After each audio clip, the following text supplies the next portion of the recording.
galera, aqui é o Fabrício Carraro da Alura e hoje eu tô especialmente gravando aqui de Barcelona, na Espanha, na nossa websérie Hipsters Carreira no Exterior, que a gente sempre vai bater um papo com pessoas que moram em diversos continentes do mundo, né? Nas Américas, na Europa, na Ásia, na África e na Oceania, pra gente saber como que funcionam certos aspectos da vida e da carreira no exterior. E o tema hoje aqui vai ser sobre processos seletivos. Como que funciona? Como que você consegue ser chamado para uma entrevista de emprego para uma vaga fora do país? Como é que funciona essa entrevista por telefone, a entrevista técnica? Será que ela é mais difícil do que as nossas entrevistas que a gente faz no Brasil? Então, fica ligado aí que a gente já vai para a primeira pessoa diretamente das Américas.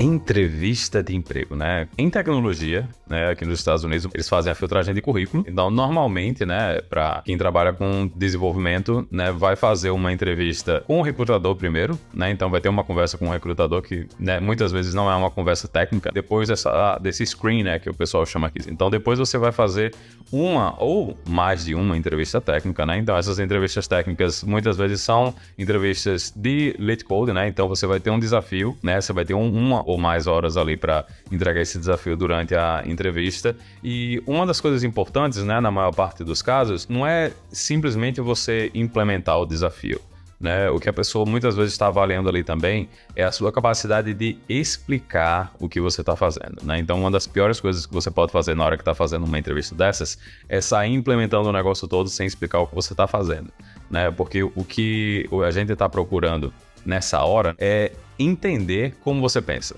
né? Como é que você está chegando a essa solução, o que é que está acontecendo, perguntar para o entrevistador, né, para pegar mais detalhes do que é o problema, né? Então você vai lentamente, né, conversando com o entrevistador, tirando, né, esses requisitos extras, né, que às vezes não estão muito bem entendidos na pergunta, e isso que ele está querendo ver, né? Ele quer ver como é que você faz o trabalho. Outra coisa que é muito comum também é a entrevista de arquitetura, né? Isso é mais para o pessoal que está ali no pleno, no sênior, né? Nessas entrevistas de arquitetura, o que o pessoal está procurando é você ter o entendimento de construção e arquitetura de aplicações. Outra entrevista que é bem comum, né, é a entrevista com o gerente, né, para ver quais foram os grandes problemas que você resolveu, né, como foi a sua carreira, o que é que você quer, né, a partir desse momento que você está entrando na empresa. Muitas vezes você tem entrevista com a equipe, então é outro caso bem comum que a gente vê nessas coisas, né? E a entrevista de impacto, né? Tem muito lugar que o pessoal, principalmente o pessoal que é mais sênior,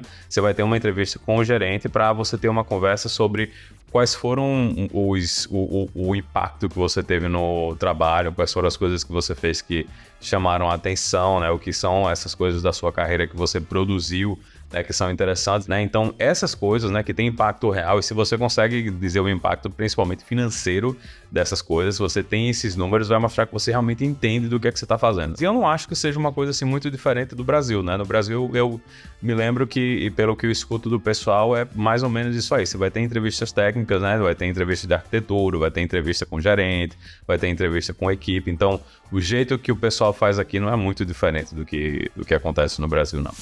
O processo seletivo para vagas de desenvolvimento no Canadá costuma ser necessário usar 2, às vezes 6, 8 horas no processo. É normal você primeiro falar por telefone com o recrutador. O recrutador costuma ser não técnico, mas ele está procurando ali palavras-chave da pessoa que é dona da vaga e do seu currículo para ver se você tem as skills necessárias. E uma vez que você passa pelo recrutador, vai ter uma entrevista normalmente com o dono da vaga, se a pessoa é técnica, para vocês terem as condições de performar no exercício dessa função. Depois disso começa o processo seletivo mais tecnicamente mais intenso. Você costuma encontrar com membros da empresa ou membros daquele time que você trabalharia, e você faz uma sessão de pareamento, algum tipo de projeto que às vezes você faz em casa, depois você encontra eles e mostra. Costuma ter algumas repetições, você vai ter múltiplas chances de demonstrar sua habilidade técnica. Eu trabalhei numa empresa que fazia um pareamento com código,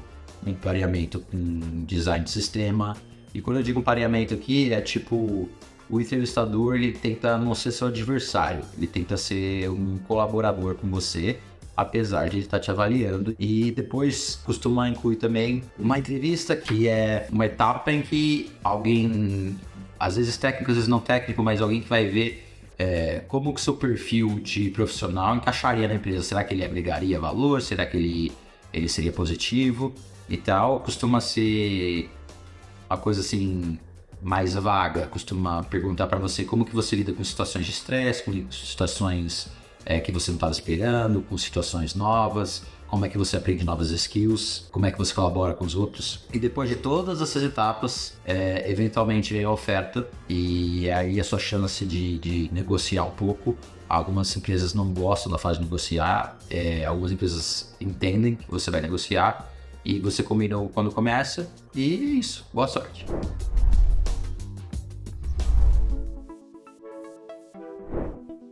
Assim como a gente tem no Brasil, tem algumas coisas que meio que são modelos. Então, é muito comum, primeiro, a gente tem que passar pela aquele crivo inicial, que é mandamos um currículo para algum lugar e esse currículo vai ser analisado. E, assim como no Brasil, a indicação aqui tem um peso muito forte, daí a importância do network. Passamos dessa fase de currículo e aí vamos começar o nosso processo. Normalmente a gente tem um primeiro contato com alguém de pessoas, do time de pessoas, e aí vai rolar meio que aquele fit cultural. Normalmente essa pessoa que vai te fazer essa primeira entrevista vai tomar nota da sua carreira, as tecnologias que você trabalha, há quanto tempo você trabalha com qual tecnologia, para tentar fazer esse match entre as suas habilidades e o seu tempo de trabalho e aquela oportunidade em específico. Depois, se passamos disso, se formos aprovados, aí a gente entra para uma parte de que é um teste técnico. E aí, basicamente, eu vejo duas coisas acontecendo por aqui. Uma delas é aquele famoso live coding, que é basicamente entrar numa sala, numa reunião, compartilhar a tela e fazer ali resolver um problema. E em outro cenário, normalmente é um ou outro, e eu não me recordo de nenhum que tenha as duas fases, mas num outro cenário é meio que um teste, um dever para casa, que a ideia é o seguinte: a empresa te passa um trabalho, uma descrição de uma coisa que precisa ser feita, você trabalha em cima daquilo e depois apresenta. Então é mais para você se preparar, se desenvolve na sua tranquilidade, normalmente tem um prazo, se prepara, porque você vai ter que defender ali as suas decisões e conversar sobre elas. É uma dica final para você. Se você estiver aplicando para cá, fique ligado numa cláusula que é o seguinte: relocation. O que isso quer dizer? Algumas vagas vão te apoiar tanto na imigração quanto no visto de trabalho. Outras não. Outras não têm essa cláusula de relocation, não cuidam disso para você. E aí, questão de você ver se você consegue fazer isso por conta própria no tempo que a empresa precisa. Bom, falando um pouco sobre o processo seletivo aqui, eu acho que isso é de forma geral, né, que varia muito do tamanho da empresa, do tipo, por exemplo, se é uma consultoria ou não. E hoje eu trabalho para 2 empresas aqui e basicamente o processo delas foi bem semelhante. Aqui eles têm o costume de pedir para você apresentar um projeto para eles e explicar sobre esse projeto. Então, em uma das empresas, primeiro eu fiz uma entrevista com o recrutador, que me perguntou um pouco sobre minhas experiências passadas, sobre o idioma, né? Se eu falava bem o espanhol, se eu falava inglês também, porque no caso das 2 empresas era requerido falar inglês, então nesse primeiro processo seletivo eu tive que falar com ele em inglês um pouco, e logo depois eu falei com um dos donos da empresa e ele pediu para ver um pouco do meu código, para que eu explicasse para ele porque eu tinha escolhido determinadas tecnologias, e depois disso ele já me enviou a proposta e eu já comecei a trabalhar. Na segunda empresa que eu trabalho hoje também, nessa eu estou como freelancer, né? Então foi através de uma plataforma de freelance. Nessa plataforma, ela tem a metodologia de você submeter uma proposta. Então, digamos, eu vi a vaga, submeti a minha proposta lá para a vaga, respondi perguntas. Nessa, especificamente, ele fazia muitas perguntas técnicas. Ele dava mais ou menos um overview sobre a empresa e ele também pediu para ver um projeto meu técnico. E depois disso, ele também já me deu um feedback dizendo que eu tinha passado. A gente fez mais uma call, assim, um pouco mais profunda depois disso. Acredito que era para ele ter certeza mesmo, né, de que eu estava apta para a vaga, porque já era para um cargo bem alto, no caso de staff. Então a gente fez mais uma call assim, em relação à tecnologia, sobre o que eu utilizaria no projeto, porque eu utilizaria isso no projeto deles. E ele gostou e eu já recebi a oferta ali na hora. E mais um tipo aqui que geralmente acontece é quando é consultoria. Então, consultoria você vai fazer a primeira call geralmente com o RH, que essa é de praxe, né? Depois, se você é selecionado, eles vão te colocar em contato com o cliente vai fazer entrevistas com você. E aí, nesse processo, quem vai decidir é o cliente da consultoria. Basicamente, são os tipos de processo que eu conheço aqui, que eu tive contato. E só para frisar que aqui eles olham bastante o seu GitHub. No meu caso, isso foi bem importante. Olha, depende muito da empresa. Primeiro contato sempre pelo recrutador. Ele vai perguntar para você sobre suas experiências, o que você deseja. Às vezes eles perguntam sobre qual é a sua pretensão salarial, qual não é, seus objetivos, qual é o seu tempo de aviso prévio da empresa que você está atual, etc. O segundo contato, caso você passe desse primeiro contato, é um teste técnico. Normalmente esse teste técnico tem várias opções. Pode ser um pair programming, pode ser um link para você resolver no LeetCode, no HackerRank. Então pode ser um teste desse, pode ser um teste, eu te dou esse teste, daqui a uma semana você me devolve esse teste. Então pode ser um teste múltiplas escolhas, pode ser um questionário só pelo site mesmo, você responde questionário, pode ser um bate-papo, uma meet mesmo, face to face, né, respondendo. Então, assim, tem vários tipos de teste técnico que pode ser abordados. Se você passar pelo teste técnico, eles vão fazer uma terceira etapa falando sobre o seu teste técnico. Como você resolveu esse problema? Por que você resolveu desse jeito? Você acha que pode melhorar nisso? Pode melhorar naquilo? O que você melhoraria? Etc, etc. E aí um quarto teste, caso você passe desse terceiro, vai ser mais um teste para você falar com o gestor, algo mais soft skill, algo mais RH, entre aspas. Então, normalmente, esses são os testes que caem. Agora, rapidinho falando sobre o que acontece quando você vai aplicar para uma empresa grande, o teste técnico sempre vai ser um algoritmo. Então, sempre vai ser estrutura de dado, né, que a gente chama de data structure em inglês. Vai perguntar para você qual que é a complexidade do algoritmo, etc. E a terceira etapa, depois desse teste técnico, é um system design, um teste técnico de system design. Então, dá uma olhadinha sobre system design que, caso você queira, né, participar desse tipo de processo, com certeza vai cair. Teste técnico de algoritmo e system design, beleza?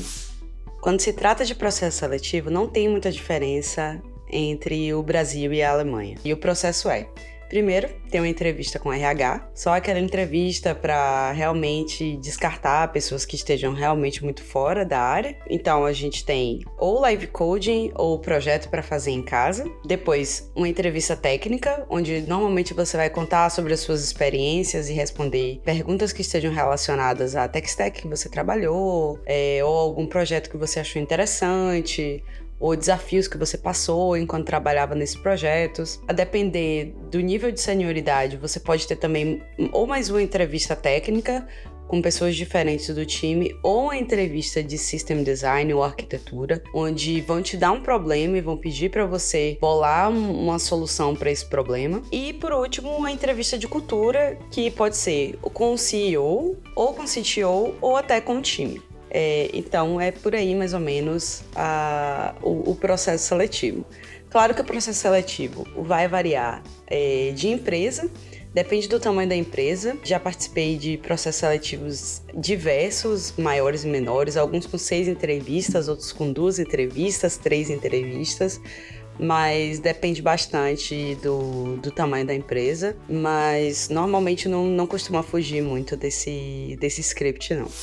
Os processos seletivos na Suécia são bastante chatos, tá? Principalmente se você tá fazendo como CLT, né? A gente diria CLT, porque na Suécia tem leis muito rígidas de trabalho. Então a ideia é a seguinte: você vai sempre começar com uma entrevista inicial, onde você vai ter meio que uma conversa simples mesmo com a pessoa, para você entender o momento, para saber o que você está procurando, o que a empresa está procurando. Geralmente essa conversa é meia horinha com a pessoa da RH e tá tudo certo. Depois você vai começar a ter um teste técnico. Geralmente esse teste técnico vai ser um teste para casa, ou então às vezes é um próprio exercício ali mesmo, junto com a pessoa que está entrevistando. Se for um teste para casa, a ideia é que você faça ele depois, na volta, né, quando você entregar o teste, você vai fazer um review desse teste, talvez a correção desse teste, né? E aí depois desse teste técnico, você geralmente tem um teste de arquitetura. Isso depende do nível, tá? Geralmente quando é júnior ou pleno, geralmente você não tem um teste de arquitetura, como por exemplo, como que você implementa tal coisa, como que você usaria um banco de dados, aí você meio que vai desenhando. É meio que um whiteboarding, só que é mais para arquitetura, né? É um negócio onde você vai desenhar todo o processo, como funciona,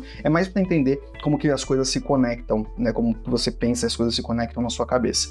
E aí, por último, depois disso, você ainda tem o que eles chamam de team fit, né? Que é tipo você fazer uma entrevista com o time mesmo, aí você conhece as pessoas. Geralmente, quando você chegar nesse nível, é quase certeza que você vai ser chamado, vai receber uma oferta. Diferente do Brasil, por exemplo, onde você não tem essas duas últimas etapas. Você geralmente já começa num teste técnico e aí você já tem alguma outra coisa, você até tem um whiteboard no meio, mas raramente você tem um team fit, você tem uma conversa inicial, né? Na Klarna, onde eu trabalhava, geralmente tinha também o teste inicial de lógica. Então isso era aplicado antes de todos os outros testes. Era um teste simples de lógica, principalmente para filtrar o que era a galera que sabia lógica, quem não sabia e tudo mais. Mas é um processo que é geralmente mais longo, mais chato, mas só que também as leis lá são um pouco mais difíceis. Então é muito difícil uma empresa demitir alguém e tudo mais. Por isso que eles são mais rigorosos.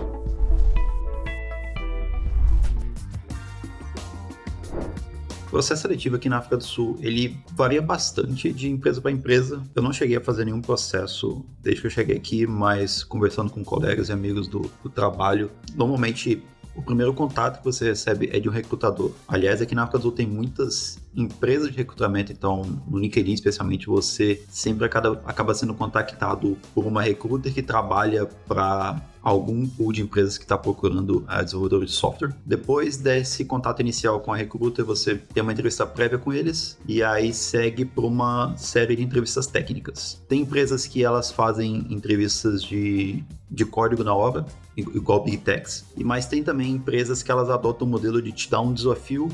Você resolve o desafio em casa e aí tem uma sessão onde você apresenta a solução e o entrevistador faz perguntas até para entender como você chegou naquela solução e garantir que foi você quem fez a solução. Eventualmente, tem empresas que fazem isso e depois seguem por uma entrevista de design, e tem empresas que seguem direto por uma entrevista com o gerente, que é o responsável pela vaga, e também não é incomum em startups o próprio CEO ser a pessoa que faz a última etapa, né? Que aí ele faz também até aquela avaliação do fit cultural e tenta te apresentar um pouco mais sobre a visão da empresa.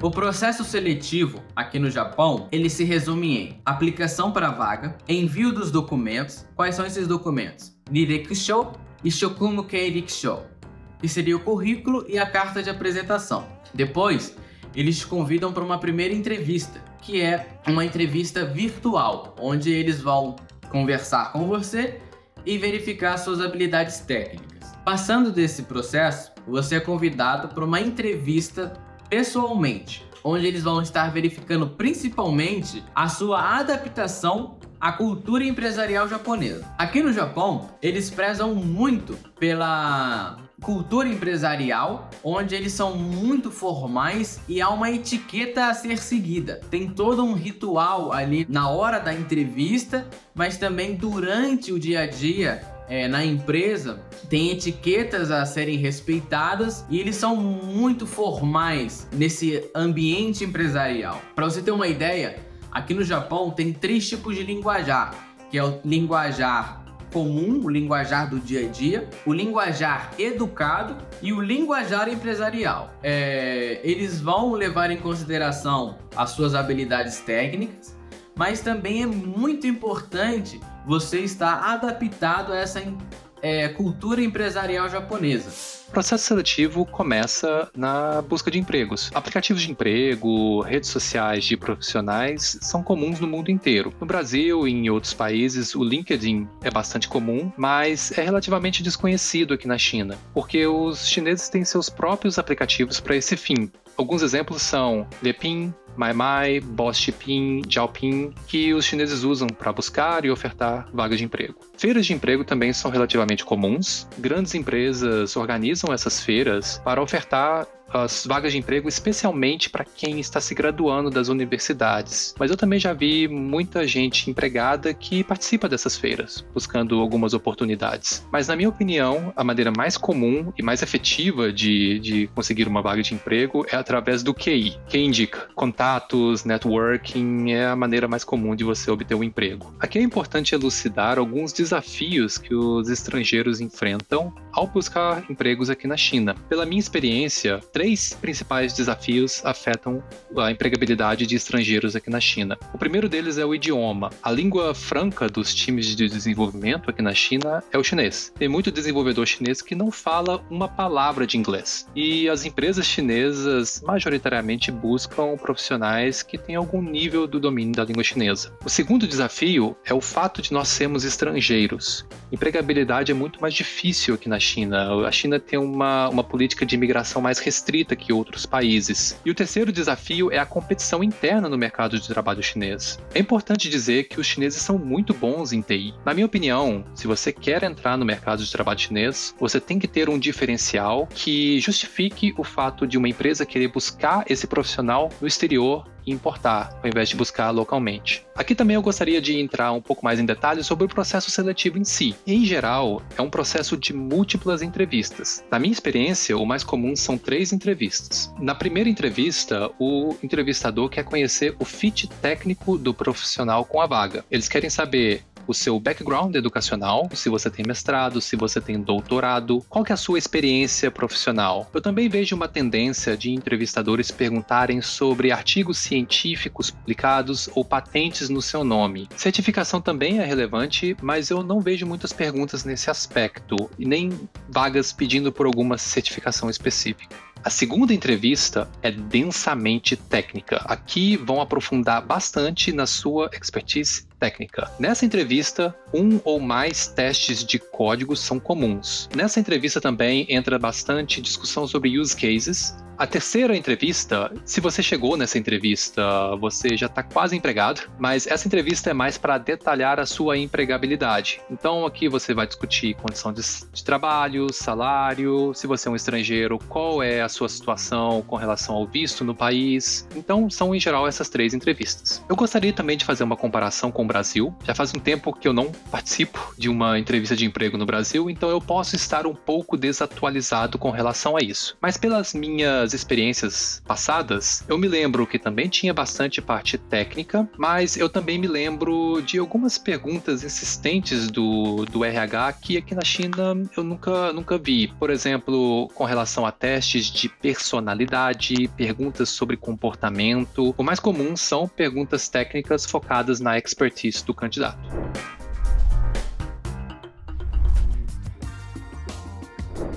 O processo seletivo aqui na Austrália foi um pouco diferente do Brasil. Quando eu cheguei na Austrália no ano de 2022, a Austrália ainda estava na época de Covid, então todas as limitações e restrições estavam um pouco diferentes nos vistos, principalmente o de estudante. Com isso, eu tinha uma vantagem, pois eu tinha vindo para a Austrália com visto de estudante e por causa do Covid, eu não tinha restrições de trabalho. Eu podia trabalhar quantas horas eu queria, isso me ajudou muito. Eu aproveitei essa vantagem e logo assim que eu cheguei, procurei pelos 2 sites que as pessoas mais buscavam empregos, que são o LinkedIn e o Seek. E eu decidi testar o mercado aplicando para 4 vagas, porque eu nunca tinha aplicado para vaga internacional. E na minha primeira semana, já logo, eu recebi as 4 ligações. A primeira ligação que eu recebi foi o CTO de uma empresa. Eu estava no meio da rua e ele ligou para o meu celular e se apresentou e perguntou se eu tinha interesse na vaga. E começou a fazer algumas perguntas ali no telefone mesmo. Eu parei no meio da rua e comecei a responder. Mas ele fez 2 perguntas que foram um pouquinho diferentes das que eu já estava acostumado no Brasil a receber em processo seletivo.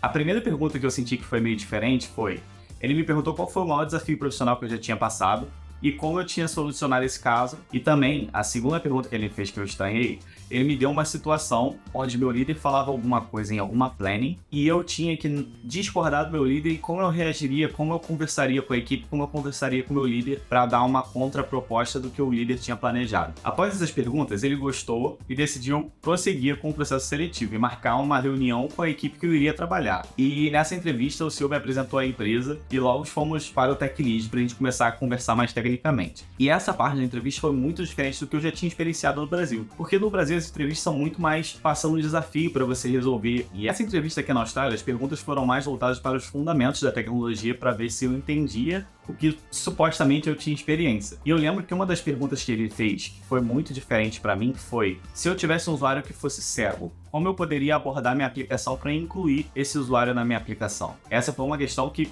eu nunca tinha experienciado isso. E a segunda pergunta era: como eu lidaria com um usuário que não tem mouse ou não tem teclado? O que eu faria para resolver e incluir esse usuário na aplicação? E essa abordagem que ele fez de acessibilidade foi uma abordagem que eu nunca tinha experienciado em nenhum processo seletivo, e foi muito legal de ter debatido isso com ele. Depois dessas perguntas eu respondi todas e consegui a vaga de emprego, e esse foi o meu primeiro emprego aqui na Austrália. Depois dessa entrevista eu não tive mais nenhuma etapa, foi direto para assinar o contrato, terminei aquela reunião, recebi um e-mail meia hora depois dizendo que eu fui aprovado.